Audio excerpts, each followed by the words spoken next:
Assalamualaikum warahmatullahi wabarakatuh. Perkenalkan, saya Alia Sabila Kusumanegara dari kelas Bahasa Inggris A PPG Perajabatan Universitas Mataram. Tugas ini merupakan salah satu tugas untuk memenuhi topik 5 aksi nyata dari mata kuliah literasi lintas mata pelajaran. Pada tugas ini, saya akan menceritakan pengalaman membaca saya sehingga saya bisa menyukai literasi sampai sekarang.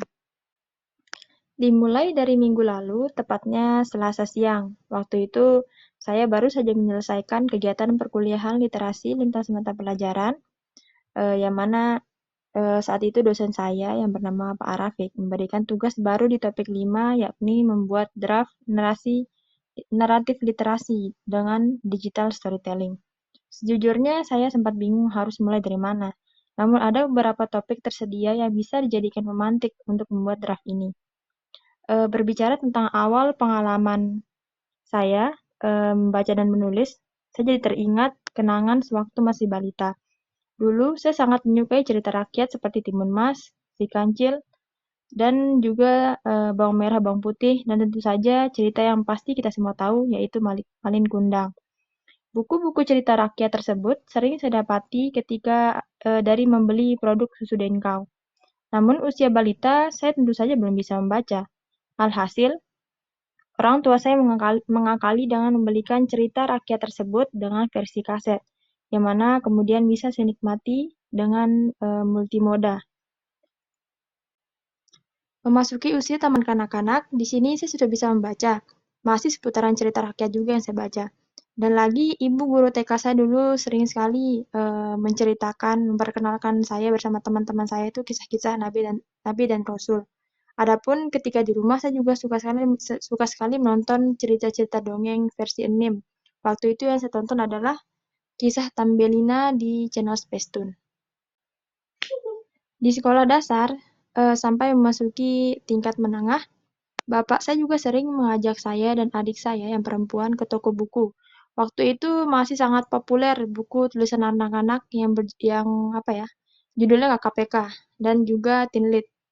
Ada satu buku yang berjudul Toto-chan, Gadis Cilik di Jendela, yaitu itu adalah salah satu buku yang saya ingat pernah saya baca waktu SD. Hasil meminjam dari teman sekelas yang ceritanya sangat berkesan. Bercerita tentang gadis cilik berusia 5 tahun dengan imajinasi yang sangat tinggi dan selalu penuh dengan rasa ingin tahu. Bapak saya juga sering membelikan kami buku-buku cerita ringan di bazar ataupun toko-toko buku kecil di pinggir jalan. Salah satu bukunya adalah buku karya Hilman Hariwijaya dan Boim Lebon, judulnya Fanya kalau nggak salah.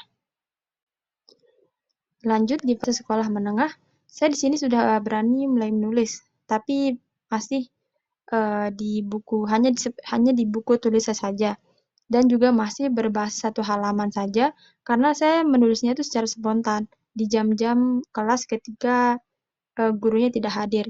Dan kebanyakan cerita yang saya tulis ini bergenre horor, karena menurut saya itu genre yang tidak membosankan dan sangat menarik minat pembaca.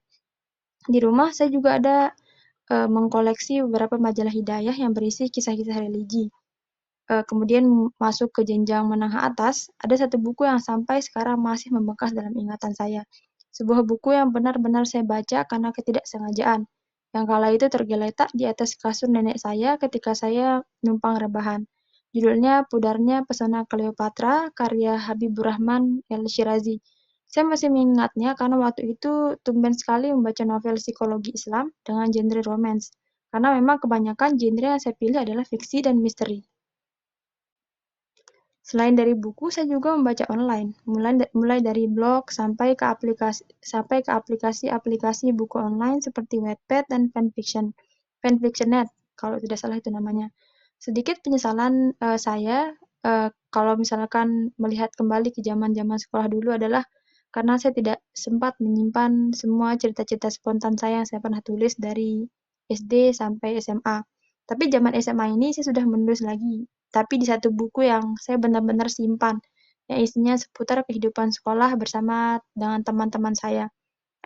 Kemudian masuk di kuliah ini, saya juga akhirnya punya laptop, yang mana itu sangat membantu saya untuk memuat cerita-cerita saya yang semula hanya dengan tulisan tangan, akhirnya bisa dalam berbentuk soft file.